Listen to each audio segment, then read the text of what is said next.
The Sunshine we just went live. Hello. I was pre-introducing the conversation before we went live because I didn't know. But hi, everybody. Welcome. Thank you for joining us. We're a couple minutes before 6, so we'll still give it a couple seconds. But this is the inaugural Juneteenth Cinema Celebration. This is the very first event of the very first event. This is the inaugural Juneteenth Cinema Celebration. This is the very first event of the very first event. This is the inaugural Juneteenth Cinema Celebration. I seem to be echoing. Okay. The very first event. This is the inaugural Juneteenth Cinema Celebration. Touching me echoing. Okay. The very first event. This is the inaugural Juneteenth. Okay. Was that? I hope that was that me. And that is how you do it. Echo out. Listen, and I was just like, well, I'm gonna just be quiet. That's why I just smiled and I was like. Listen, I was saying, being millennials, we're supposed to know all this type of stuff, but clearly, sometimes you fumble the ball and then you can pick it back up. I was saying, I think you still have the video open. No, I closed it. Hold on. Yeah, it might be because is your YouTube open? My YouTube is closed. Okay. Oh, mine is open, but it's not the video; it's just the playlist. Oh. Okay, so again, and it's actually just about 6 on the dot. We have 2 more seconds before it's 6 o'clock. And here we are, it's 6 o'clock. It's showtime. Like I said, this is the first event of the first event. This is the inaugural Juneteenth Cinema Celebration. We're starting off the day before or the night before Juneteenth, and we're going to be talking about iconography and innovation in music video. So we are specifically focusing on the visuals of the music industry. And I have 2 wonderful, amazing people that work in the music industry that are incredible at what they do. They're going to introduce themselves right now, and then we'll hop into this conversation. By the way, for everyone watching, my name is Eliana Amira Yisrael. I am a director. I've done some independent music videos, but I have not directed for Jay-Z or Beyonce yet. So we'll work on that. It's coming. It's coming. But I am a filmmaker, and so that obviously is what I'm going to be contributing today. But we'll start with Fab, and then Tetris, will you introduce yourself when Fab is done? For sure. Hi, everybody, virtually. I always feel like I'm talking to myself. My name is Fab. I'm a writer-producer for BET, and I'm also a DJ, and I've been DJing for like 5-6 years now, and I've been at BET for over a year. Before that, I was creative producing, and I do some sound scoring as well. Okay. I didn't know that. Tetris? Right. And then to piggyback on her, actually, I DJ as well. And I'm also a host for Billboard, the music charts for the news department. So, just all around music lover and pop culture connoisseur. Yes. Okay. So sorry, I was tweeting about the event. We're just going to. And I'm just trying to figure out technology. So if my face looks crazy, I'm just like, wait, I was not ready. And now I'm live and I'm just making sure everything's muted and amazing. So you look amazing. Come on, light. Right. Yes, I see that. Oh. Listen, we've been recording from home at Billboard, so we had to get a whole setup going here, Yeah, because you got a little ring light or something on you. I got it. Like, just keeping the skin looking good. So I'm so done with it. I know, but you look amazing. So when you talk about innovation in music videos, the thing about that is, music videos have technically been around since the late 1970s. So there's a lot. And every couple years, we're doing new things. There's new trends.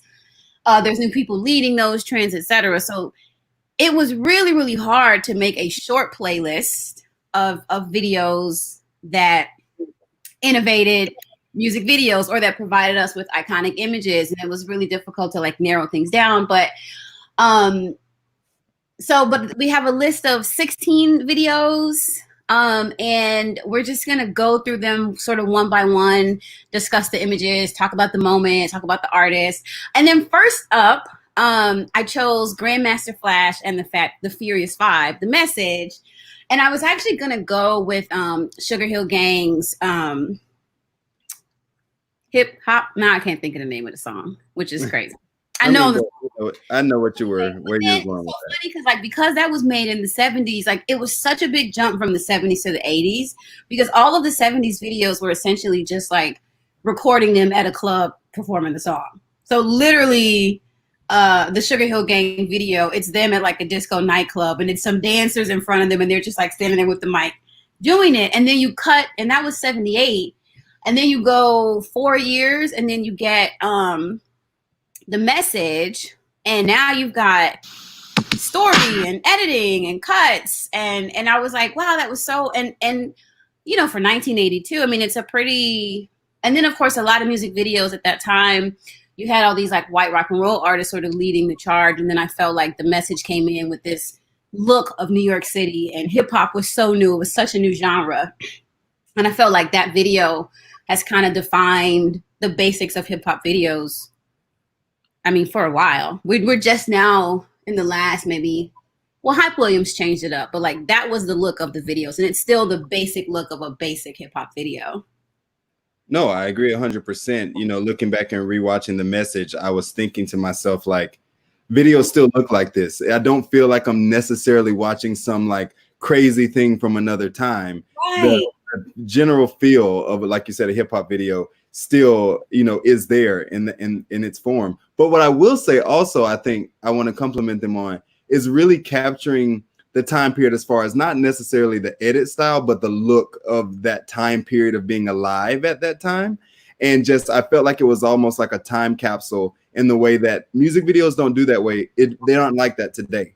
Like I look at a video and it's so like, you know, glossy and over the top, and that's not a representation of now. When you know, a current music video by Cardi B or Ariana Grande, whoever. But watching that, it was very much you know, representation of the time period that they were living. Yeah, I think so too. Like if they weren't, and I guess they hadn't gotten to the point of selling something in the videos, like selling sexy, selling cool. They were just like, this is who we are. Like, this is us. We're keeping it real. This is us.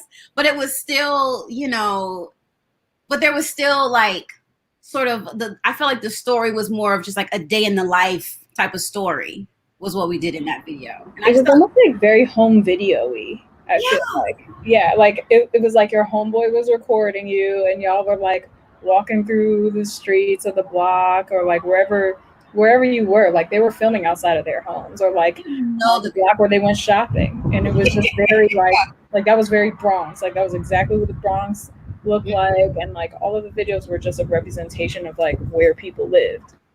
Yeah, you know what I thought was really cool too, that opening, how they opened up, because again, I think that in my head when I was thinking about what older videos would give me, and I hate to say this, I'm a little embarrassed, but I was kind of surprised at how you know, we had these moving screens. I was like, oh, okay, 82, give me the facts. You know what I mean? Like, I think I even wasn't expecting it. In my head, they weren't going to be giving me like bouncing boxes in the beginning. And I was, for some reason, that opening sort of sequence really struck me that I was like, well, that was very cool. And it's still cool right now. Oh yeah, absolutely. The video it stood the test of time. And I don't know if you guys will agree with me, but I'm like, did Grandmaster Flash know that he was also kind of giving TikTok vibes a little bit there? I'm like, it even felt at very point like you could just take 15 seconds of it and make like a funny TikTok, and like, because it was just like they were having so many fun moments throughout the video where it was just like cultural and felt very like of the moment. That's interesting. I didn't think about that, but that's such a good point. Because it moved fast. As an edit, I felt like it moved fast. Yeah, Normally when you're watching stuff from the 80s, it's like a little bit takes its time to get through the Right. But this was like, it was the whole time. That's so interesting, the thing about TikTok. I didn't think about that. You're right. It's full of like social media bites. So many bites throughout the whole entire video. So again, it's like they were already there. We all think we're doing something so cool, but they were already there. I don't know. I thought, and then of course, Melly Mills, like his whole like style of performance was just like so great. Okay. I want all their clothes too. What'd you say? I want all their clothes. His fashion is like so solid, and then it's like also the transition of different like eras. Like they're like grungy in that video, like with the neck chains and everything, and like the leather and stuff. And I feel like that was the trend setting for them also, because their peers were not dressing like that at all at that time. That they were really, and I thought it was interesting too, because again, I'm like, yeah, they probably had a costume designer, but for the most part, you kind of get the sense that like that was just their clothes. Like that was their You're look. giving them more credit than I did, because my brain was like, this was what they were rocking. It was just I'm just saying, I don't know. I felt like, I mean, there's a video. They had to have had a costume designer. They had a record deal. True. But again, I feel like they also like, this is just their look. This is just their stuff. Sorry. So, okay. So then I think, so we'll skip ahead a few years, and the next one we go to is Prince, Sign of the Times. And this was 87. Okay. So thoughts, impressions. What did you have? Cinema. No, cinema. Prince. You know how he gives it up. He is a filmmaker. And it was so, that one I was like, because I think I haven't seen that video. I don't know if I've ever seen it, to be honest with you. Just because I listen to the song a lot, and I feel like I'm not necessarily a person who, especially like, I've seen Prince videos, but when I saw that one, I was like, I don't think I've ever seen this before. And so I was like, he did a visual. He did like a lyric video. No, that's the first thing that came to my mind is, again, almost just like with the last video, I was watching these and I'm like, they were so ahead of their time, and things that we think are new and creative, they were already doing them. Like a lyric video is something that just came around, and I would say the last, decade or so, as far as all the time every artist putting out lyric video. And here we are, a perfectly crafted lyric video from the 80s from the legendary Prince. And I did the research on it. And of course, at the time, nobody had done anything like that. Like the fact that he chose to do a video of non-visuals. Everybody was like, oh my God. And I was like, wow, Prince, how do you always know? Like, how does he do that? I think what with them, or like artists like him, they were so adamant about being out of the box. And I feel like that's the ones that were comfortable with that were the ones that were like innovative in their stuff and not trying to be like everyone else. And I'm sure they were just like sitting around getting high, like, yo, what if we like did this?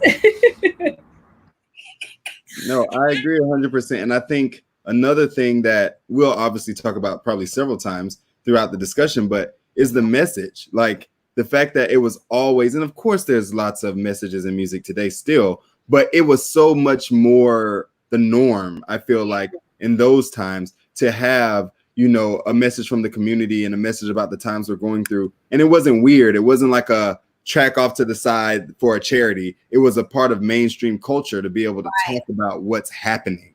Whereas we don't do that as much now.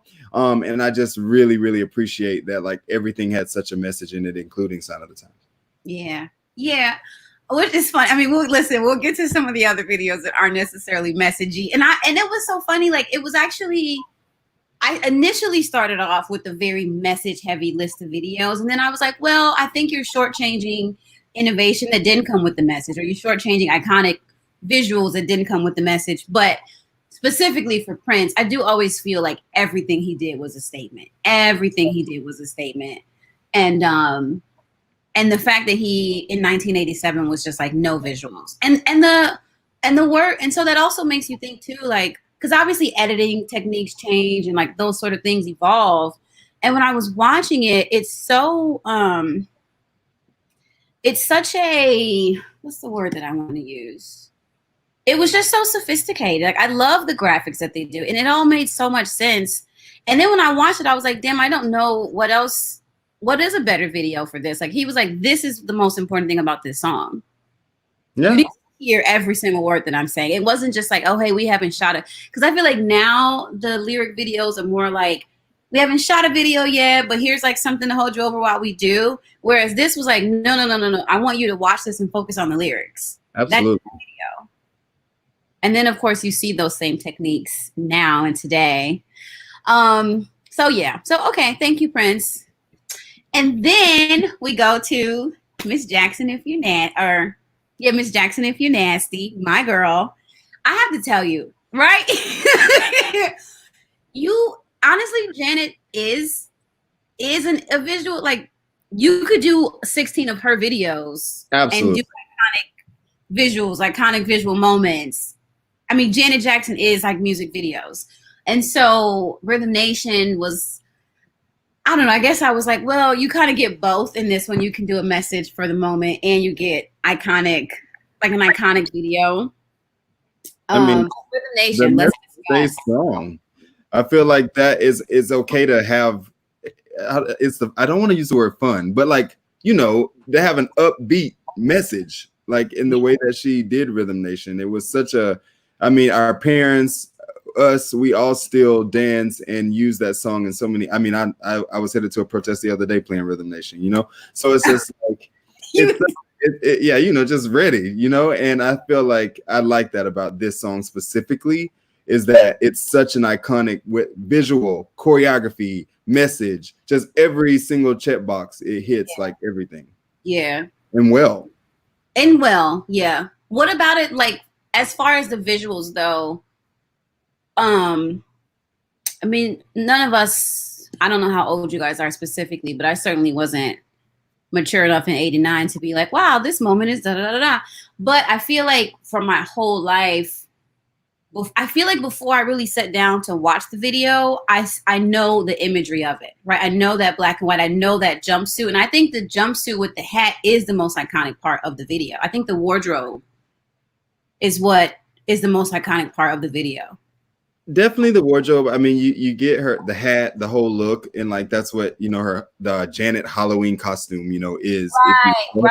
But I also feel like it's the choreography. It's specifically the dancing that, I mean, of course, people have been dancing forever, but I feel like her and her brother obviously pushed that look to the forefront when it came to like crazy visuals with dancing and so many dancers and everybody perfectly in sync and these like crazy videos. I feel like those two alone started that. And you have to credit her with that, especially with Rhythm Nation. I feel like, you know, obviously there's dancing in all her videos, but that one specifically is like her choreography moment where people like instantly know exactly what they're looking at. It's kind of like the Thriller of her videography. Exactly. That one and If. I feel like, I mean, but yeah, but when I was thinking about what specifically in the visuals of Rhythm Nation, you're right. That's the classic Janet Jackson costume. If you're gonna do a Janet Jackson costume, that's her most like recognizable look. And it's so simple, which is what's so crazy. It's literally a cap, some black pants. But sometimes that's what works when you think about iconic visuals all around from most black artists. I feel like a lot of times when you think about the most simple imagery, it's something simple. Even with Michael, you just take a glove or white socks and the black shoes. It's never anything that's that crazy. It's just something simple that means it just becomes iconic because of the person in the moment. Yeah. And I think too, like from a technical standpoint, when you watch the edit for Rhythm Nation, the cuts, especially in the choreography, the way, like, you can tell that there was so much planning. If you just watch the choreography and you watch how the camera moves and then before it cuts, like there was one sequence sort of towards the end, but like the camera sort of pans from the left, they're up, and then the cut to when they go to their knees and turn around. I was just like, genius. Like, you know, that moment. The director over here was like, oh my God, the work they did here. No, but I mean, I watched it and I was like, wow, because again, when you talk about shooting choreography, you really want to shoot it from the angle that will give you the most impact, right? And it like that particular cut reminded me of how we all sort of freaked out in Homecoming, when in the Homecoming Netflix special, when it cuts from the yellow to the pink and they're on the bleachers. Like you guys know what I'm talking about. It was like 1,000 tweets about it, but it's just like that perfect sequence, that perfect cut in choreography editing, which is not, choreography editing is a special kind of edit. And again, shooting it the way that they did, I was just like, of course, Janet, like you just know the work. It was so good. I think like a lot of film that has choreography in it, it like you were saying, it doesn't have to be too much. Like the choreography is the feature, and it's like catch these angles and make this dance like almost you feel you want to see it so that you could take the choreography and do it in your living room. Because I know I was young enough. I remember at one point I used to know like the countdown with the I can't. But I can't do it anymore. Every time I try to do it, the middle finger goes up. And I'm like, oh, sorry, I didn't mean to curse you off. Yeah, so like any film that has like really good choreography, and I feel like Sierra adapted that same vibe when it got to her time, and even like better do it, fam. The Last Dance, like the dance movies that we probably thought were so fire back in the day, and then we watched them as adults, and we were like, rough. I thought that movie was hitting harder. But yeah, it's just the simplicity is because way off the subject, but you just made me think of that meme that went viral of what's the girl name Hayden Panettiere talk about. Yeah, bring it on too. We thought that joint was. We was watching that like wow. Ooh, that Julia. Oh gosh. Ooh, that battle and Bring It On too. Oh my goodness. So I did not see Bring It On too. Do I? I've never seen it. But I saw people sharing the video on the timeline, and I was like, "Oh my god!" Oh, okay. The Last Dance used to be so fire to me, and it is not good. I saw it in theaters like 3 times. No, you know what? You shouldn't say that live on the internet. I know. Listen, guys, it was the early 2000s. We made a lot of mistakes. Bump the Yard was my guilty dance pleasure. Girl. But the way that we started to shoot choreography is so influenced by, I mean, I'm just going to say Janet and Michael. Like they really mastered that. And I was also, this is my last thing about the video. So like, you know, if someone had come to me and was like, hey, we've got this song, it's about this, like you would sort of expect the video to be showing things in society. You would expect more of a story-based video. You would expect, you know, the video to be telling the story of what she's talking about. And I thought it was such an interesting choice at that time. And I feel like we do it a lot more now to make videos that play against the song. But I thought it was also such an interesting choice to make a video of choreography as opposed about like social justice. And we don't see any part of society. We literally just see dancers that look like they're about to go fight the power. I don't know, but I was just like, what a great choice to say, hey, I don't know, just focus on like our moves. Like what are they saying? I don't know. No, I mean, but that art speaks. That just goes to saying art speaks. And you know, it doesn't have to be, you know, put in the bow that you would expect. You know, it's a piece, you know, and that's what she wanted to give. Yeah, and I thought it was really smart. I thought, and again, I was like, I think that plays to her genius, because I'm not sure that we would have felt the same impact if it had been that more typical, oh, this is what's happening in the inner city, and this is what's happening in this country. I don't think it would have had the same impact as saying, hey, we're dancing in a black and white video inside this warehouse. No, and I mean, you know, this video obviously not on the playlist, but you know, that just goes to like they don't really care about us, and how he used a lot more of the imagery for that, and then the jail and like all that kind of stuff. And it's just a different way of telling the story. I think both of them are powerful in their own way. I also just want to randomly shout out Lee in the comments over here, who, when we're having the movie discussion, brought up Save the Last Dance. You don't need to see it. I mean, it's true. And we do owe, but she also says the Jacksons and Prince, we owe them so much. And we do. Honestly, we do. Like, talk about, and again, they could each have their own playlist of innovative videos because they were always pushing the medium. And I think once you had the pop videos come in, you started to see a lot there. But for Black artists, I felt like Prince, both the Jacksons, they were always pushing Black artists to do more with the medium, to think bigger with the medium. And you see that in the 90s and the 2000s and so on. You see their influence of like, no, like go broad, right? And you can't get, do more with the medium than you can with Remember the Time. Because brings us to the next video.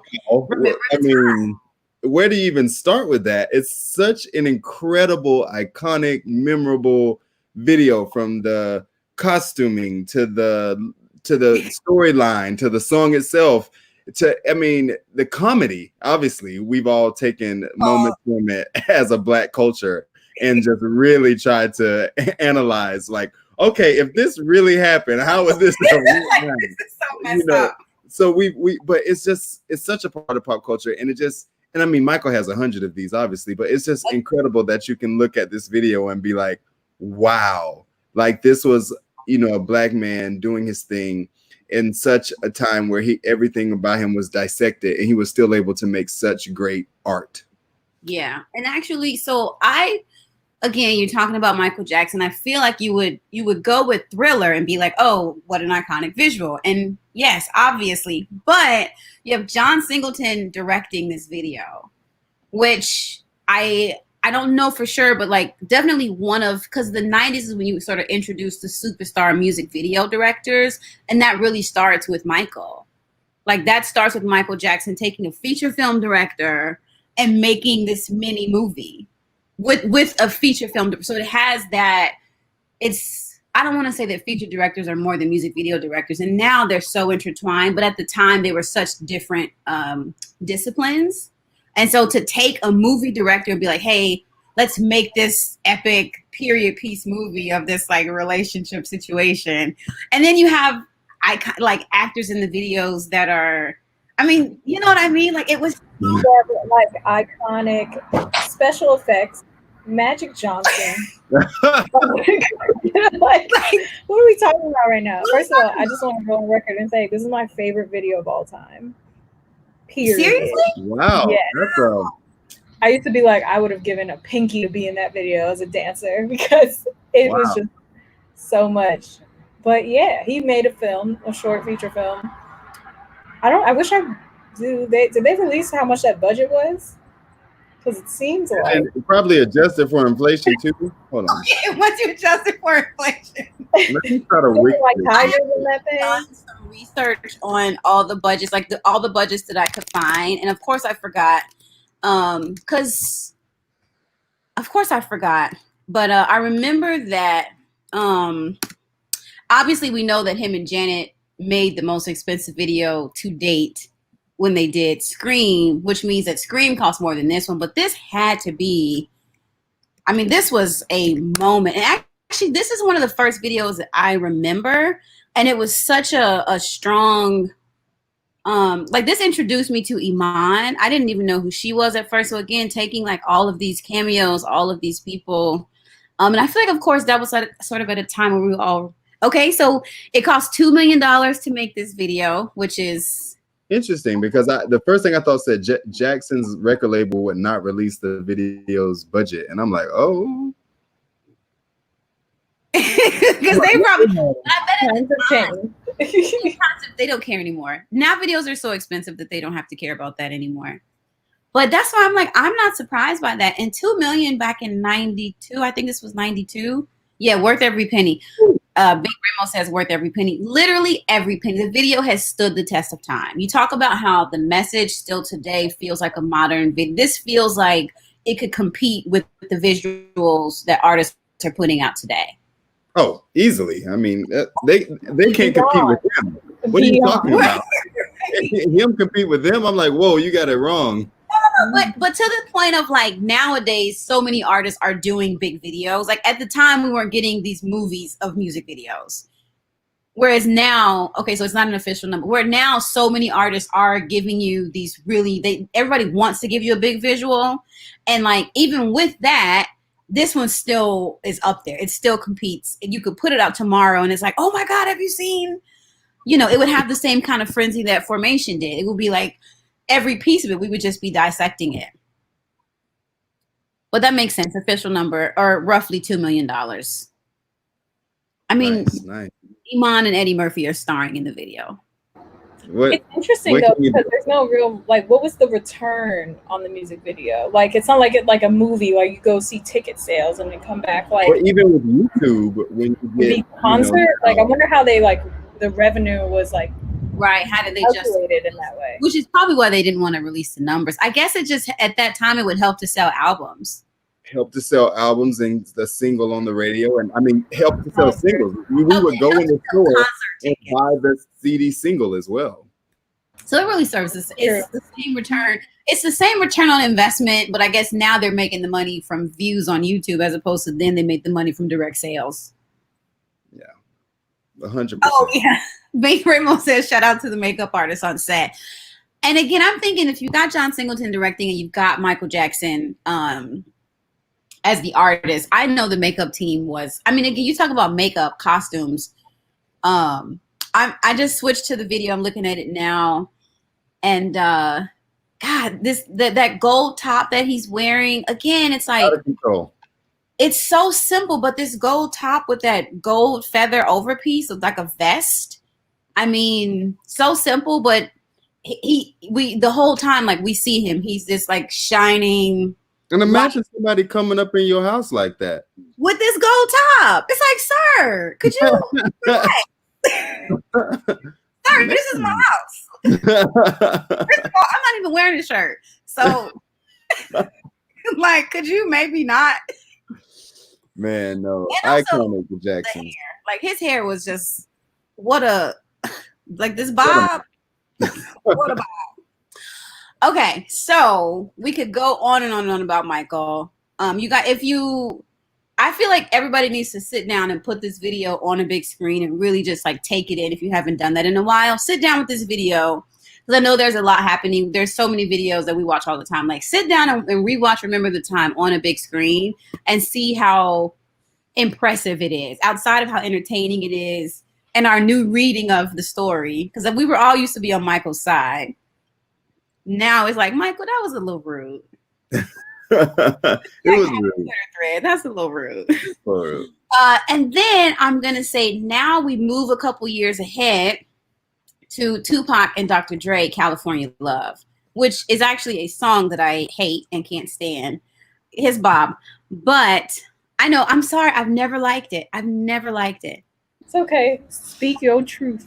I have never liked this song. Not one time in my life. But the video, I was like, even at the time, I was like, wow, this video is amazing.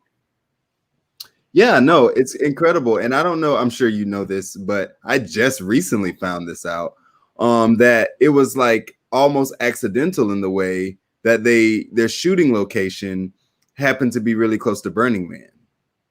I didn't know that. Yeah, so that is what the basis of the video is that literally they're out in the desert shooting this video and they see all these people doing all this crazy shit. And they were like, so they just put that up. And they just like went with it because the black artists not knowing nothing about Burning Man. They don't know nothing about Burning Man. And for those of you that may not know what Burning Man is, it's like the more weird Coachella where people are just like literally just building stuff in the middle of the desert and taking a lot of drugs and not showering. So it's just like they build all these art pieces and like they live in them and it's dirty and it's nasty and it's just like artsy. But that is what they stumbled upon when filming the video for California Love. Okay. So I didn't know that. So thank you for that. Yeah, thank you so much. I didn't know that. I just knew that hated it. I just knew that it was based off the Mad Max movies, and I thought that was again, like, I felt like as we got deeper into music videos being an art form, and you had more directors, like more feature film directors coming into that space, and like, or even like people who will go on to make feature films really coming into music videos and bringing a cinematic eye to them. You had this video is based off Mad Max, and of course that's a movie about, I don't know what I don't know how you describe Mad Max, but it's I'm like, what is it about? like, what is Mad Max about? It's an action adventure set in the desert. I hate that movie. Sorry. Because I was like, it's not really, but anyway. But also too, I think what was interesting to me is, so you go from The Message, and this wasn't even 20 years after The Message was filmed, and of course there's 1,001 hip hop videos between that and California Love. But I thought that it was really interesting that, and this came out in 96. This was 96. That, 12 or 14 years later, you've got this really big epic based off of an action adventure sort of like cult movie, right, for a hip hop song, and by two like LA gangster rap artists. You know what I mean? And I think that really spoke to Pac's vision. It spoke to, I don't mean to, we'll say Dr. Dre's vision as well, but it spoke to the two of them having a vision of like still keeping it hood, keeping to who they were, but really expanding beyond that as well. No, absolutely. I think, and we lost Tetris. Oh, I'm not here. Well, your videos. It's okay. You're back. Oh, I was like, I hear him. Where he going? Right here. I lost you. But no, I was saying that, I mean, even that it grew with hip hop culture. I think, now you see some of the craziest, most elaborate, like over the top videos from hip hop artists. Right. You do still have the traditional, like, sort of more in The Message videos that are just like a party, but you also have just these things that they're able to take creative license and show their creative flow through, music videos, which I don't think people were doing as much before the California Loves of the world, in which they're able to like show off a little bit more. And it also too, I mean, the 90s, especially that sort of like after New Jack Swing, once you get Uptown was more New Jack Swing, but like the Bad Boy, I kind of think of like the Bad Boy era and Hype Williams sort of like they were sort of very simultaneous. And this video is so different from what we were getting from a lot of 90s hip hop videos. It's so elaborate, as you said, like the story of it all. And I think that there's something about getting this from those two that also made it more iconic, because you don't expect this movie, right? You don't expect this sort of like action adventure desert movie from Tupac and Dr. Dre. You don't, but they gave it to us. They gave it to us, and I think that opened up a lot of doors for Black hip hop artists. And because again, we're talking about like, I mean, Tupac is Tupac. So I feel like that really opened up a lot of doors. And I think it expanded people's imaginations of what hip hop could do. Like it took it out of, even though it had already sort of broken a lot of boxes, but I think this broke an even bigger box of what was possible, and that you could still be Pac and you could still be Dre, but you could do a pop video as Tupac. You could blend those two worlds, even if the song isn't very good. The song is amazing, by the way. And I would like to, who was it on the comments over here? Black Girls Create, actually, who said, Eliana is so bold with her opinion on the internet. And I would like to say, I just don't know how she's able to get away with this. But Beyonce's internet. On behalf of anyone but herself, it is an iconic song. Thank God I'm not DJing at her events or weddings or anything like that, because that song always works. I would be like, cut it off. Everybody to the dance floor. I mean, come on. My man, cut it off. California, girl. Oh, well, I felt like he had a much more. To Live and Die in LA is a way better California song than California Love. I mean, you're putting fireworks out there, but I'm not going to argue that. But it's a great song. We could go on about that for a long time. But talk about hip hop artists. Talk about female hip hop artists. I'm really excited about the next two videos because wow, we're female hip hop artists doing it. Right. And so to me, Lil' Kim's Crush on You video is one of the most iconic videos of all time. I will not argue with that. The color blocking makes it one of the most iconic. Like it literally, it was so exciting to watch. Like when it came out, it was so like I don't want to age myself. I'm like, I don't even know how old I was at the time, but I was old enough to recognize that what I was watching was very iconic. And I think that's what it was. Yeah, the moment you see, you're like, this is special. This is really, really, really special. And I've thought about it a lot over the years, and I'm like, it's the location, but it's the location with the color blocking. That color blocking was just genius. Honestly. No, and we weren't color blocking at that time. And it's crazy because, people don't like to remember time periods, and they like to credit and give other people credit. And she is, I have to say, one of those artists that name doesn't get brought up enough. When it comes to paying respect and talking about innovation and changing the game. And she was there at the front lines of it before anybody was doing that. And of course, you got your Nicki, who dominated for several years. And then now, thank God, there's so many female MCs that are just getting so much love, which is great and beautiful. But I think you got to go back to your Lil' Kim and how she kind of planted the seed of being like a strong, powerful, unapologetic black. I agree. And even like if I don't remember the specifics of the video, you remember sort of the all white ice club.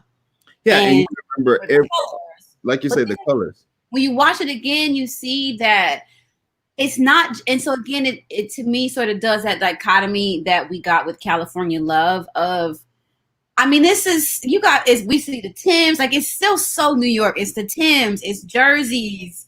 You know what I mean? Like even in the color blocking, it was still so New York. It was so, still like rooted in who she is. And I think Misa Hilton was the stylist and costume designer on this. And of course we have to thank her for a lot of what we saw from hip hop and R&B artists in the 90s. But it's, I love when you can get the feeling of like that we're elevating the art, but it still feels true to the artist and the world that they're in, that she didn't feel like they're not wearing things that don't represent her and where she's from. When I saw the Timbs and the jerseys, but it was in this color blocked ice club, I was like, wow, genius. No, and I think to go back to what you were saying, even about California Love, it's still so true to hip hop and to Lil' Kim and to New York, but at the same time, it has this like larger than life pop with the colors and the design, the set design. It all feels very like big and fun and just like, so it was able to be true to hip hop, but at the same time presented in like this colorful pop fashion. Down to like her wigs, even that yellow wig, that yellow curly wig. Kim, oh my God, like how? So it's not my favorite. They were bold and they just went for it, and I loved that. And now it's like the only thing people be doing. It's like, are you a female rapper unless you have like a Kanye? Literally, that's what I'm saying. Yeah, and she did it. Because I mean, and I think the yellow was always my favorite look because people try to take credit for it too. It's like that yellow curly wig, because it was so Marie Antoinette. It was so Marie Antoinette, but then she's got these like these biker shorts, like these leather shorts on. It's like, girl, whoa, okay. Regal. They really defined regalness in that era of time. I think, and I think that's one thing that I sometimes when I think about, being Black and being in America, not in a heavy way, but we are always straddling at least two cultures. Some of us even more than that. Some of us are also Caribbean or like from somewhere else in the diaspora. So then you're straddling three cultures because you have American culture, but then you have Black American culture, right? And I felt like it was this perfect marriage of being Black and like being this Black American thing, but it was still like you said with the hair, and sort of like really push back against this idea of like other standards of beauty. Oh, Kim doesn't get her cookies, and the girls have been Control V her looks. Yes, they have. They really have. That's all I'm trying to say is she's really been out here getting stole from. I feel like and they take credit. They over who do colored wigs, and it's like none of y'all. I over the color wigs. It's been weird. I don't know so if Kim doesn't get her cookies though. I feel like everybody know, like there's not that many female rappers that are feminine. So I feel like if you were cognizant of hip hop, you know it started from Kim. But how many people are? You know what I think it is? That's a good question. For her cookies, for her music, and I think that I feel like the internet has done a better job more recently, being like, no, she gives you looks. But I feel like for a while there was, especially with some, with the two top girls at the moment, there was a lot of debate of like who was doing it first, and it's like, well, technically Kim was giving us looks. I mean, let's not, right? Like Kim gave us looks. But I just felt like that video again with the choices that were made, because even like the green wig, this really soft cut, and she had a really soft lip. Yeah, she had like the makeup of it all. It was still this hood girl, but it also felt like a look that you would see in a white rom-com, just with green hair. That's what I'm saying. So I felt like she was. I was like, where are we going with this? But what's the point of like, I feel like everything that a lot of times, like, I didn't feel like she was combating it. She was just saying like, we also have a place of beauty in this, in what's beautiful. We can take the same things, make it our own, and it's super fly. Oh man, I love Ryan. Ryan just said Kim set the standard. That is the summary of it, Ryan. That's how. What a button on that. Yeah. And so then now we go to Missy Elliott. Oh, did I lose guy? Oh, did you lose me? I think it was a breakup, but I think we're okay. Right? Okay. Yeah. And so then now we back. Missy Elliott and The Rain, which those two videos came out in the same year, by the way. So this is Missy's debut, right? That's what I'm saying. The girls were giving it to us. Wow. And I was just, again, I don't remember how old I was, but no, I was really young. And I'm just like, wow, I was out here living through some iconic music video history, just living my life, just young, just home, just, I can't stand it. Right. Eating applesauce, like. Like, wow. So iconic. The Rain. And you're thank God. I mean, we were all so excited about it, but thank God you're talking about flowers with Lil' Kim. Yeah. Thank God Missy is getting her flowers so much recently with the MTV Video Vanguard Award. And not crediting MTV with having to give her credit, but right. I just think even her social media presence and her being out and about more, her putting out new music, which I think, is a thing with even Lil' Kim. Sometimes you're like, she hasn't had as much relevance musically recently. Right. But with Missy being back out there on the scene, I think it's just gorgeous because people do go back and look at The Rain. They do go back and look at her discography and be like, my God, the videos that this woman has created are out of control. And then their own, she could have her own playlist and every video would make the cut. Like literally every video. You're the director when they were sitting there creating this. It's just like you just think, who sat there and said, you know what? Blow me up in this big black bag. Missy Elliott did. And Hype Williams directed this. And I feel like you can see the hype in it, but because it's Missy, I think that I think it was a perfect marriage of the two, right? Because I feel like after Hype started to work with your Missies, like you can kind of see them when he went to Busta Rhymes, who I think is next. But we also saw Hype evolve as a video director from working with people that pushed him creatively. And so it's so funny. We all remember the blow up suit, but for me, the visual that always stuck with me was her on top of that green hill. And I don't know what it was about it. It's something about her on that green hill with that flipped up wig and the baby doll thing that I was just like, I want to go on that hill. We got to find the hill, the shooting location, and do a whole photo shoot with you, Eliana. That thing was in a stage. But so you see Hype with the fisheye lens, like he was doing the fisheye lens. But outside of that, I actually don't even see a lot of Hype Williams in the video. And Hype, of I course. didn't even know it was him. That's what I'm saying. Like, and I feel like that's how you know the power of Missy, because you can always tell a Hype Williams video. Hype has a style and it's so good, but Hype did this video. And I was like, oh, wow. Yeah. The cameos, because at that point she had been writing and producing for so many artists. So she's given us random cameos.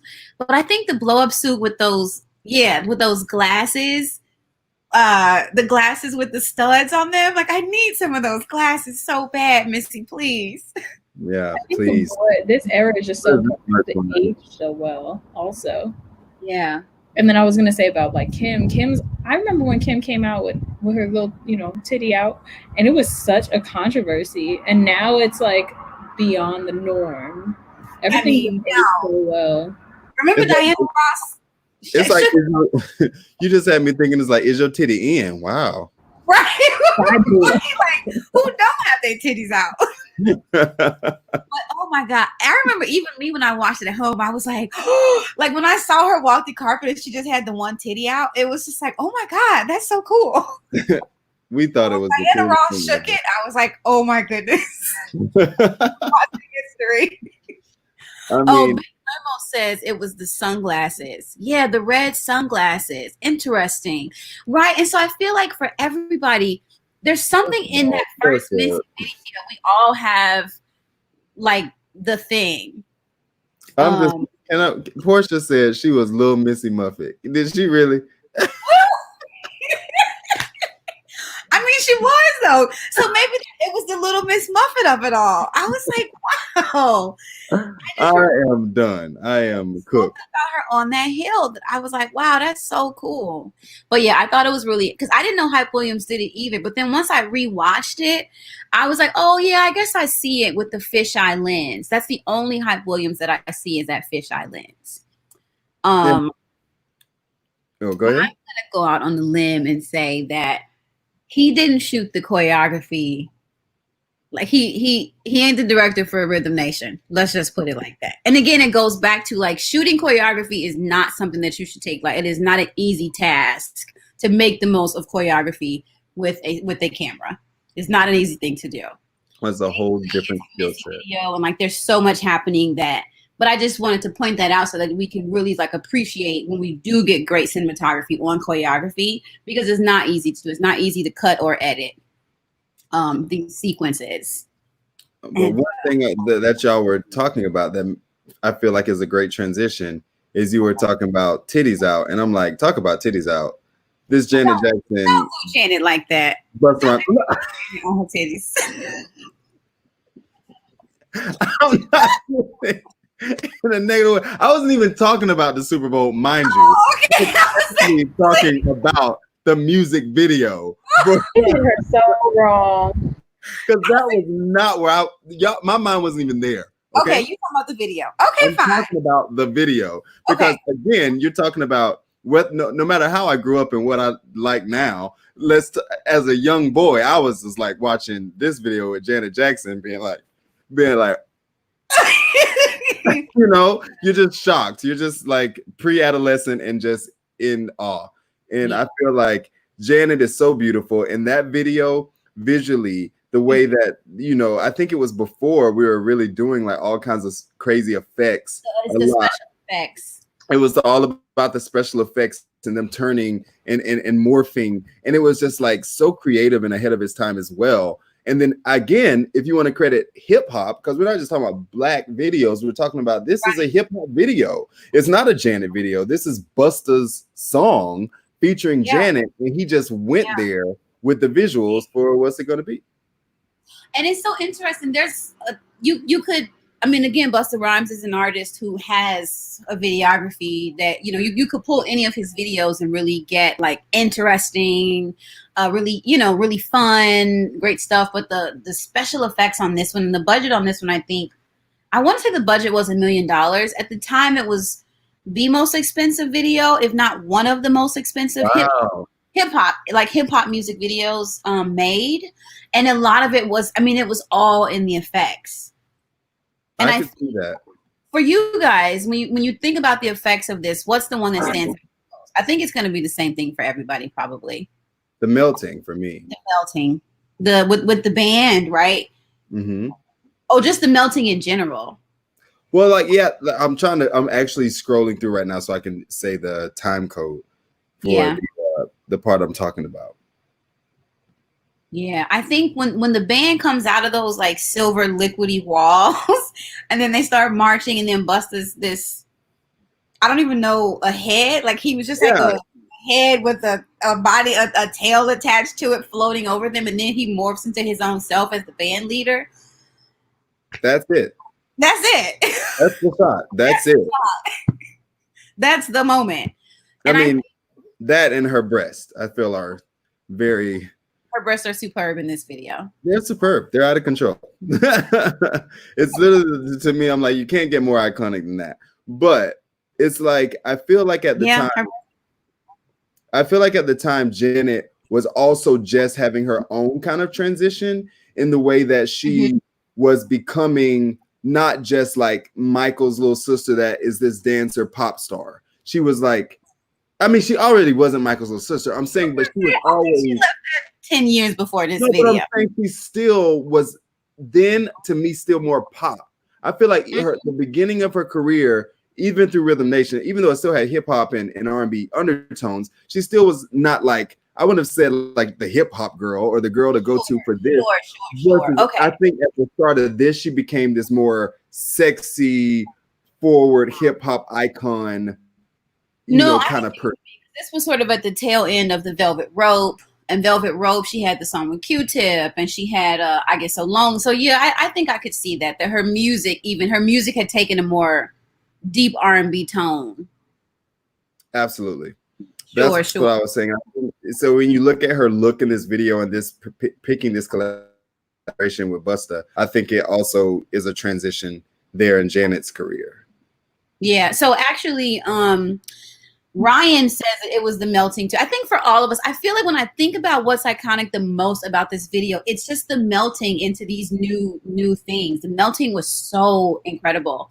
And then Bink Ramos says, first is she never thought about how iconic it was that Busta even got a Janet feature. And I think that speaks to what you're saying, that Janet was taking this turn into like more, I know that the labels are saying they're not going to use urban anymore. So I don't know what word to say now, but Janet was taking. I think they called it progressive R&B, which is like, just give me urban back then, because urban back, like it's fine.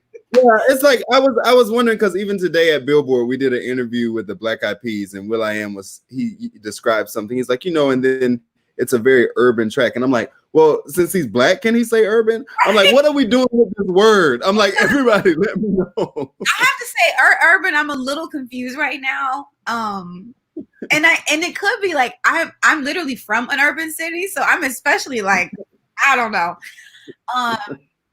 But her taking a turn, we'll say less pop and more hip hop R&B. So yeah, for because sure. It is iconic that Busta Rhymes, like when it came out, I was like, Janet Jackson and Busta Rhymes. And then I saw the video and I was like, Janet Jackson and Busta Rhymes. Like, this is what you get when you're going to do. When I think about Janet and Busta sitting down to talk about a music video, it's like, well, yeah, that's what you're going to get. You're talking about two people who are visual geniuses. Like, they're geniuses in terms of making images for their music. No, and I love Portia for saying, I love celebrating Black weirdos. And that Busta video was one of the first times I really saw that. And I think she's right. It's like, we're multifaceted people, and we can be weird and funky and creative and do all the crazy stuff too. And I think this video is a beautiful example of that. Yeah, this video was a beautiful example. So I'm going to skip us ahead to the next one, because it is such a departure from where we just were in terms of like, Missy and Busta, especially with these big elaborate sets and costumes and the sleekness of it all. And then but Bink also did say that it was Janet with the rings through the acrylics. And so again, when you talk about these Black artists, it's not just it's the costumes, it's whatever the extras that they're doing. Because you're right, Janet's nails are iconic from that video. I need to get me some acrylics with a ring going through them actually when the nail shops open back up. Stay safe. when it's safe to go back to the nail shop. I know. In 2021, I'm opening the year with some pierced acrylics. But now we're gonna skip to Erykah Badu's Bag Lady, and I don't know if everybody knows this, but she directed this video herself. I did not. And so, I don't know that this is her most iconic visual per se, but it was an artist directing their own video was new at the time, and it's still not something you get a lot of. And so Erykah directed this video. She shot it on a mini DV camera, which was basically like a home video camera at the time. And again, this was the same year of this was the year after Busta Rhymes. So like the technology was there, but she purposefully shot the video on this home video camera to get the look of it, right? So it looks very it looks grainier, and it has more of a film quality than a lot of the sleek digital cameras that we were getting from everybody else at the time. And I just thought that was really, really impressive and very cool. No, I agree with you 100%. And I think also, since we're talking about, the reason we're doing this is Juneteenth. I think, again, the video speaks to Blackness. I feel like the video is Black throughout. And I think, that in itself is iconic in the way the shots, the people that surround her, the colors, everything about it is super us, Yeah. And I like that about the Bag Lady video. When I rewatched it, I was like, wow, again, it kind of brings me almost back to Grandmaster Flash in a way of just like, it's such a time capsule of a period and represents the way we were thinking and being at that time. I thought that was a great example of it. Yeah, because this was probably the peak of the neo soul era. Would you say that sort of like 2000 and 2002? I think was when it was like. We had so many India Ari, like the neo soul artists really had their shine. They were transitioning into the mainstream, like 106. Yeah, it was becoming, and so, because obviously she led us there, but back in the 90s, she was still more of a niche artist. And then, so by the time we get here, and then if you think about this playing, so you've got all these other videos that are playing at the same time. And then if this comes on, it's such a striking difference between what you're watching at the time, and then you go to Bag Lady, and it's these 5 girls snapping their fingers in the blue background, and it's this like home video. It looks like it was shot in the 80s, and it wasn't. No, and it wasn't a special effect that they did later. It's because she directed it on this, particular technology. So it was a creative choice, and I actually. Just to dive a little deeper, that was the one thing I kept asking myself was like, okay, what was that creative choice about? Like, what is she combined with the song? I think that we all have really, we all understand the song to be like emotional baggage and being able to let go of the things that hold you down. And so I just kept wondering, what does it say to us to watch this video with this treatment of it? What do you guys think? And also, commenting, what do you think? No, go ahead, Fab, if you want to jump in on that, because I feel like I feel like inappropriate speaking, because I feel like it's a Black woman experience in the way this song has become such a Black woman's experience. You know what I mean?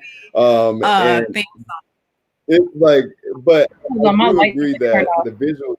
Oh yeah. She like, wait, my needs a ring light.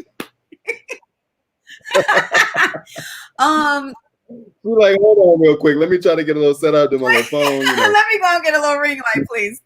Yeah, I felt like, and also too, we brought the kids in, and her mom is in this video too.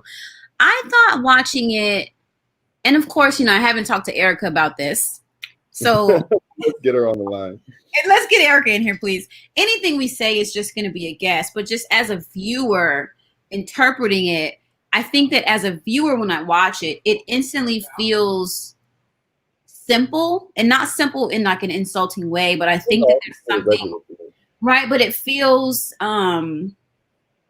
there's a simplicity in it that makes me pay more attention. And I think especially if I'm thinking, I mean, even now, like in this lineup of videos, everything outside of some of the earlier stuff, really the Grandmaster, the message and all that, everything else is very polished and very sleek, high definition images and things like that. And so there's something about this that like sets me down, makes me go to a different place mentally. And I'm like, I wonder if that was the intention of shooting it that way, of shooting it, with that technology. Of course. Okay, well then I guess we'll just assume I'm correct. I told you, I support you on this one. Yeah, I definitely agree. I think also a lot of the neo soul videos, and I know Chris Robinson shot some of them in that era as well, and they did a really good job of just capturing the warmth of the song. Yeah. Like I don't know if that was like with the color palettes that they were choosing, or just like being in the neighborhood and all that stuff, or like the people that they were around, but everything just felt very warm. Yeah. I always feel like they use on the neo soul videos, they were using like warm filters when they were shooting them. You can see that they're using these like warm filters, these sort of like I don't know how to me that's very, I don't know how to make that technical thing less technical, but to speak to the warmth, you can tell that they're using these warm filters, and you're right, it creates a different feel. And of course with this video, with the camera she was using, you can't use those filters. So I think that she created that same sense of like personal connection through this technology. I think that's because it feels like a home video. It feels like something that you would be, like a moment you're sharing with your family, which I think speaks to the whole point of the song and with your girls, right? And it speaks to the point of the song of like, let's do some internal work and set the bags down. Yeah, definitely intentional, as everything she does is. Very intentional. So then next, I know that he's persona non grata these days, but the All Falls Down video, when we're talking about hip hop videos, talking about Black artists, and talking about innovation and doing new things, that whole concept of the video being from his point of view, and we see him in the reflections, All Falls Down by Kanye West. And again, he's another one who, he's got some pretty strong visuals. I think Gold Digger could have been a great option here, and that was how Williams directed. These vlogs, I mean, workout. I mean, all his videos. Creative mind, but the All Falls Down video, I think that when I think about iconic Kanye West moments, him in the bathroom mirror to me in All Falls Down is like a moment from his career.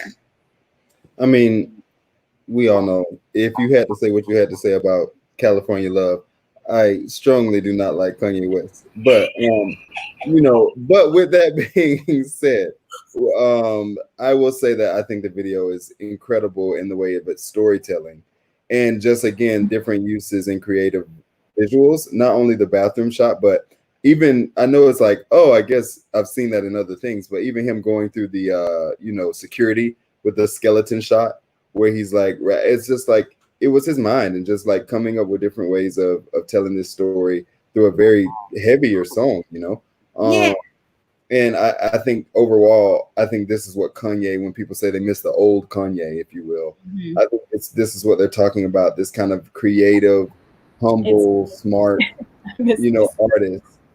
That in watching this video over again, I was like, oh, okay, I do forget he was pretty okay. Yeah. But, it was a very beautiful video. Honestly. It was beautiful, right? And I even think, I mean, you talk about simplicity. I mean, it's literally a story of dropping somebody off at the airport. Like, that's the story of the video. But there's so much more to it. It's so much more. It's so funny to me, like Kanye West and Stacey Dash as the lead. Really? I was not going to say anything about Stacey Dash because I didn't want to go on a tangent. No, but just like what a moment. Those two in the video, go figure. Who knew we were watching a Trump 2020 ad? I'm dead. So dead. But it's, it's such a simple thing. It's a guy dropping off his girl at the airport. And yet there's so much to it. It's such a beautiful story, and it feels so emotional, and you feel I Like he's a regular guy. Like he's one of us. With the collar, right? Mm-hmm. Yeah. He was a regular guy, and it was a very humble story. And I just wanted to bring us back to that. And I think that because that was the era of like, you know, a lot of hip hop videos, parties on beach, on boats, and you know, everything was really like so cool and sexy. And then, you know, him doing this. So then we'll skip to, now we're gonna skip like a decade basically, and we go to Kendrick Lamar. All right. Kendrick is another, you know, I'm gonna stop saying another visual icon. They're all, if you made the list, pretty much you do iconic visuals. So we go to Kendrick Lamar, All Right. And this, I think this video followed Humble, which is another really strong vision. But All Right, I think because it had become this sort of like song of the movement at that time. I thought the video, I think it's a really, really beautiful video. I think the and like him, you know, all of the images from it, the falling, there's a lot of like visuals of people falling and these, it feels like a sacrificial, like a lot of talking about sacrifices and there's a big story being told, you know? No, I agree. And I think what is interesting to me is that with the Black Lives Matter movement right now, people are a lot of things that Black people are saying is, we've been on this. Like everybody's acting like it's this new thing. Like we've been on this. And I feel like this is a great example of like the movement had started a long time ago. We've been screaming through our art, through our visuals, through everything that we are people that are oppressed and are being hurt. And yeah, it's great that it's mainstream and, you know, every brand wants to toss out a statement about how much they love Black people now. But I mean, we've been fighting for this for a long time. And I think this is a beautiful representation of Kendrick, who is obviously an iconic artist, so talented, you know, God bless. But, you know, doing it way before it was like, oh, this is what we're all doing. It's just like we've been fighting for a long time. It's so thoughtful, yeah. And him and the director both won a lot of awards for this video. But I think again, all the stuff of like the black and white and him just flying over these cities and the boys on the police car, like it was just such a statement in the video. And the speed is going fast and slow. It was really, really, really cool. No, I mean, I agree that I was watching it and I was like seeing the police imagery, and it was even like it hits different, and it shouldn't hit different for me, obviously, but it still does. It's like, oh, we were watching this at the time, but watching it now feels different. I think Eliana was texting me earlier today, and she said something about like we're not just like kind of anti-police right now. It's just like, you know, right. Like we've always been it, but it's like really vehement right now. It's very anti-police right now. You know what's so funny? Because I remember like when the album first came out and sort of like and it came out like a little bit before we had those big movements at the time. And so I was curious what he was going to do for the video. Like, again, to the point of like Janet Jackson and Rhythm Nation, when you're an artist and you're sort of in the middle of something, how do you interpret that in your own video? And I wasn't sure what he would give us. Because that song, the like Us in the Streets, we had sort of taken over the song anyway. We were singing it at protests and like that was it. And I was like, oh, I wonder, is he going to borrow from that? Like, what's he going to do for this video? And then I felt like he told a story of a young man, sort of being sacrificed for the community. So anyway, go ahead. No, I was just going to say, and speaking of, starting the movement before the movement was national or worldwide, talk about Beyonce and like Formation. And to me, the boldest of statements on the biggest of stages at the Super Bowl. I mean, enough we're talking about the video, but it all started, I think, right? We saw the performance first. Right. So we saw the performance, and then she followed up with this music video. No, the video was first. The video was Saturday, and then the performance was that Sunday. Okay, because I was like, to me, I feel like I saw the performance first. But regardless, her imagery throughout both, and her on the top of the cop car was such an incredible, powerful statement. She had these white people mad. They were talking about boycott Beyonce. And it's so like, when I think about the iconics from that, I know that I know a lot of people are gonna say, you know, the hat, the black hat, the necklace, like that whole look. And it is. I mean, I guess again, you're talking about so many because the twisted up braids with the bodysuit inside the house at the beginning, but her in that red and white dress on the cop car, to me, that's the image. like that's the visual. That's the one.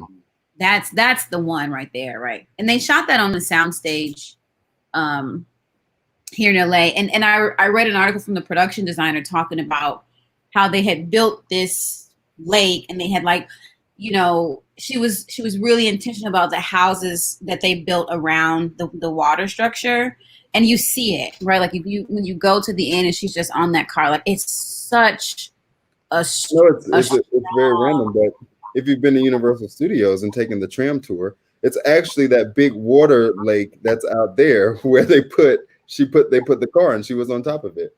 Man, I mean, but it's so, yeah, I think of all of the shots, the girls in the pool, which I love, and I love what the girls in the pool says about Black history. The girls in the empty pool dancing in this unison of it all. But that shot on the car with that red and white dress, it was just like, oh, wow, what a moment.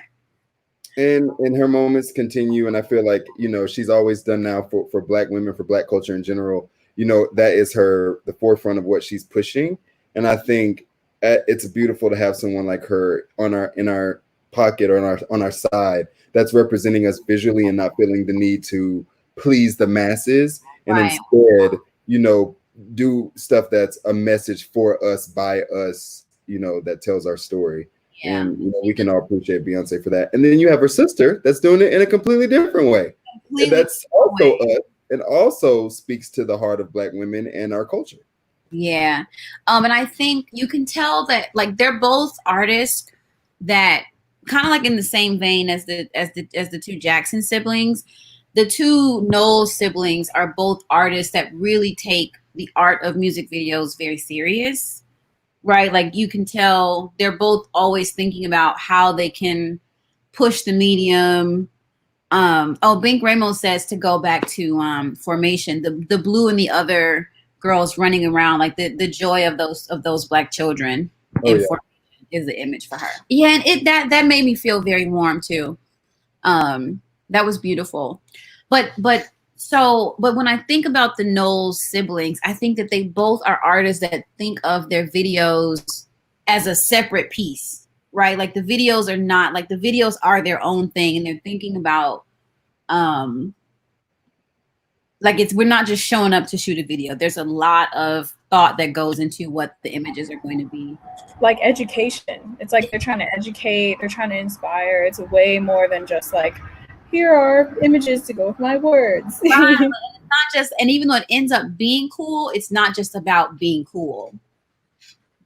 Cranes in the Sky, again, I think they do a lot of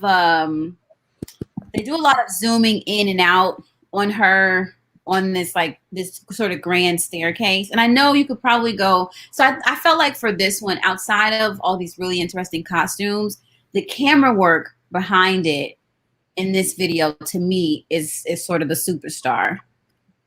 Oh yeah, absolutely. And I mean, the camera work is obviously visually beautiful, but again, I know we're talking about music videos and the visuals, but I think obviously if you're talking about Solange, it's the content of the song and the message that resonates the most, and the beauty of the video just kind of is an accent mark on that. Yeah.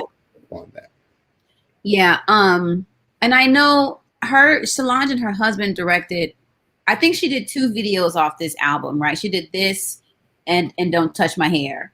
And they both directed these 2 videos together. And so when you go back to thinking about like artists directing their own videos, and Erykah Badu really sort of brought that in, Beyonce and Solange are artists who have really taken up that mantra. And I thought, I don't know, it was so, I mean, listen, would I have loved to direct it? Of course, because it's so, And it's just one of those things, like, you want to be a part of it. You know what I mean? You want to be a part of it. I don't know. I just thought it was a really interesting and lovely thing. I also kind of feel like when I watch it, I see a lot of echoes. Or when I watch Bigger from Beyonce, from the Lion King soundtrack, I see a lot of echoes from Cranes in the Sky in the Bigger video. Watch it again. Very different videos, but just, I think it's in the landscape. But watch it again. I saw a lot of echoes. So the next one becomes, the next video on the list is Ape Shit by the Carters. And I realized that this sort of became a Knowles section, but that was just the chronological order that they happened. Before you guys dive into it, I want to say goodbye because I have a little bit more work to do. But thank you for having me and continuing. It was really fun. Okay. See y'all soon. Thanks, Bye. Yeah, Portia says Miss Tina's interlude on a seat at the table showed us how she raised her daughters with intention and love. Intention, and she loves that about Black mothers. Oh. Yeah, I know, and I think you can see that in their visuals. Absolutely. I mean, we all know Tina is queen, so she raised them well, and the creativity in that family and the things they're doing for Black culture are just unmatched. Yeah, and you can really see that love of Black culture in their work. And I'm talking about from Destiny's Child videos all the way to what they're doing now. Even if you think about, we're not going to get into it, but even the Destiny's Child video, Bills, like them in that beauty shop, it's such a Black girl moment. Oh, like absolutely. The beauty shop is such a staple in a Black girl's life. And I felt like setting there really spoke to that experience.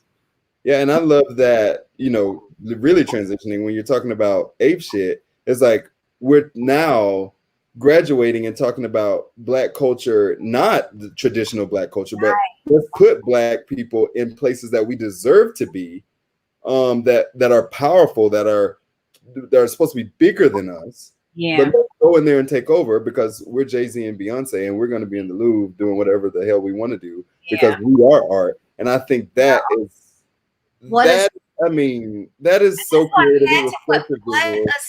The statement that we are art, and we're such art piece. We're such art. We are such creations of art that we will be on display in the world's greatest art museum, right? I mean, there's not much to say about Ape Shit that hasn't already been said, but it has to be on this list when you're talking about iconic videos because I mean, obviously I think the pink and blue suits, that's the moment of the video. Again, like we're talking about, when you can make a outfit, a Halloween costume, that's when you know you killed it. That's when you know. How many times do we see people in those suits? And we're like, oh yeah, okay, the Ape Shit out. Yeah, that's it, but interestingly enough, for me, there's the scenes that we cut to when they're both seated. I don't know what they're sitting on, but like he's facing the camera, her body is kind of like turned away, but her head is to camera, and they sort of play off. Sometimes in that setup, they play off of saying each other's lyrics, and it's a subtle thing. We cut in and out of that, but that's one of my favorite shots that we go to in the video. Whenever they're in that seated space. And I think that because I think it's the darkest that we get in the video, like in terms of the colors, the lighting and everything, it's a darker space. So it stands out already next to everything else. But there was also something, I think that's where they are their most regal in the video. They're sort of like on this throne together. And then the trading off, like he'll start the sentence and it might be his verse, but she'll finish the words. There was something really beautiful about that scene in the video, and the way it's presented. No, absolutely. And name another music video filmed in the Louvre, you can't. So you just can't do it. It's not possible. And even like all of these beautiful like Black people, I don't know, God, what a video. And then we go. So I'm going to skip us ahead because we could talk about Ape Shit just moment to moment, but we'll go to Buddy. So I feel like Black by Buddy is emerging as one of the songs of this moment. But to talk about the video, what I really, really loved was that it's shot like it's the format of it. Oh yeah, right? shooting it vertically was a choice, and I feel like a great choice. I didn't dislike it. It's just a choice, you know. And I think what blew my mind a little bit more, of course, honestly, I'll be real with you. I didn't know a lot about the song before you put it on the list, so I had to pay attention. And what to me was so powerful was like how great of a song it is. One, like what a phenomenal song. Yeah. And then for them to the edit on the video was like, I was like, oh my God. Right? Like the editing is out of control. I mean, of course it's shot well, but whoever edited the video is so well done. And it's so just well done. black people are so creative with what they got. And it's just like I couldn't believe that they were able to go out, because you can tell it very much was not shot with some big huge budget and a huge film crew and all that stuff. It's very simply shot, but it still stands up to. I think it's deceptively simply shot. Like you can tell that. I mean, that these weren't. It's simply shot in the sense of like, yeah, they're not on a sound stage with a bunch of lights and stuff like that, but it's deceptive by how simple it looks. I think it actually was a quite complicated shoot. Oh, interesting. I do. I think blown away by the simplicity in the edit. That's what I kept thinking as I watched this video, and of course the lyrics. I think the song is beautiful. I say complicated in the sense of like I think that when you look at how the sequences play out, like it wasn't, you know, it's not a random thing. There's a lot of intention with it. And I think that I'm sure that there's other vertical videos.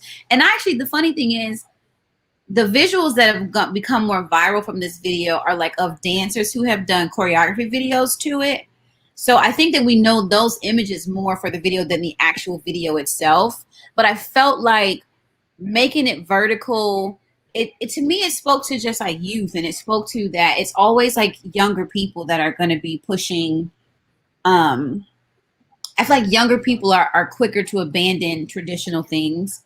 Right. And so I felt like he's just this young kid and he's like, no. We don't need to do the big widescreen setup and this and the third. Like, keep it simple. And even for like most people, like it's like, oh, we don't shoot vertical, right? Like we never shoot our videos vertical because they don't play well on social media. but he did. No, I mean, it actually plays better on social media. That's why people shoot in vertical. That's why. But I will say, maybe I'm just going to sound old. Please, people, shoot in horizontal. If you're shooting video, just turn your phone. I would really appreciate it. Wait, for videos or for people? In general, people should just shoot in horizontal. Okay. I'm sorry, and that's me old. I'm done. Okay. I'm just like, because guess what? If we have to use it for a video, or you want to watch it on a TV or a computer, now we're not dealing with two big black bars. And so again, and I love the fact that he completely went against that general teaching and was like, no, this is how we record videos. This is how me and my friends shoot our videos. We're gonna hold the phone up, and we're gonna shoot it. No, I mean, that is how people shoot. That is how you shoot Snapchat. That is how you shoot Instagram. That is how you shoot TikTok. I agree. I just, at a certain point, until TVs are turned on their side, we should just, you know. And so, but you talk about innovation, right? You talk about being able to see ahead. It's like this buddy is like, I don't care about TV. That to me, that's what the video says, is that I don't care about TV. Sure. And I was like, I love when artists make bold statements, whether it's a statement within the like message of the video or just the video itself. His statement is that I don't care about TV. Like, this is the future. No, it is the future. And I thought that was brilliant. So then we will wrap this up. We'll go to our last video, and it just came out a couple weeks ago. First of all, the timing of it all. Like, this literally came out a week before we started to protest as a nation and as a world. And, you know, I think that Wale is a very, like, he's not a person that I would be like, oh, an iconic visual person. I'm not going with Wale for that, even though he's done some really interesting things. But I felt like with this one too, it's just such a beautiful video. And I think working with this director, you could tell that, and I love that at the end we just get that cell phone video footage. Again, you talk about how people are shooting videos. Yeah, and then we go vertical because the guy has this, right? Like, and I love ending on that. We end on another like social media moment. And it was another message to a Black audience specifically, even though so powerful. And it's like, you know, considering what we're going through now, and this was obviously, we have Black Lives Matter movement, but that literally we're going through two, you know, things at the same time with the coronavirus pandemic as well. And in both trying to say that when it comes to health and when it comes to society, Black Lives Matter. Exactly. And to hear that man saying that, like, oh, I might not even be here, so I want to make sure I make this video, is so beyond powerful. And it just goes back to kind of like how we're starting at the beginning of just saying that like Black people have been putting their messages in their art for so long. And we've been fighting for so long. None of this is new. None of this is just started, you know, a week ago or 2 weeks ago with George Floyd. And it's incredible that we still have to do this in our art, but it's beautiful that we still are. Yeah. And I appreciate people like Wale, because he's one of those people that isn't going to just throw out songs. He does have a, you know, care about a message. I remember one time interviewing him on a carpet, and we were at like some Grammy like new artist party, and like Lizzo or like Dua Lipa and all these people were performing, and I'm talking to him, and he just, you could see him kind of look at me and be like, I don't even want to be on this carpet. I don't care about none of this shit. Like, I just make music, and then my publicists tell me to show. Tell me I gotta come. He's like, I want to make music. Yeah, and I feel like when you watch, you know, Wale's art, when you see this, you see, okay, this man doesn't want to be on a carpet selling his new single. He doesn't want to be pushing, you know, his project. He just wants it to speak for himself. He wants to make art, and he wants to talk about things. Yeah. And this video is visually beautiful in the way that it's shot. And then the message, again, we've been saying throughout the whole, I think that's the umbrella of all of this, is like, we put messages in our art. That's the way we talk. That's the way we communicate. Talk to each other, yeah. And I thought, I mean, I don't want to talk about the song over much because it's about videos, but already, you know, Kelly Price, I think she sort of holds a special place for a lot of us, where she's, you know, her voice has that churchy, like a church tone. It has a church sound. So she brings the comfort of what that means to us. But then also, of course, we just love Kelly. And so it felt like to go from the story of the video and you go from this, you know, the kid and his dad and all this other stuff, and then to just end the video with this monologue that was a real person shot on their phone. I thought that was such a, again, when you talk about interesting choices, and when you talk about both innovative and interesting choices and using your art to say something bigger, I felt like he really, really, really accomplished both of those things by saying, and him and the director, of course, by deciding to end this video with, like, was it another 2 minutes of this guy talking? Yeah. Maybe even 3 minutes. I sat there and watched it, like, blown away by it. I sat there and watched it, and I was just like, wow, what a decision to make to do that. It was just like a really powerful, smart decision. Yeah. Well, so that, I don't know what else to say. That closes us out. I actually don't know. I did want to just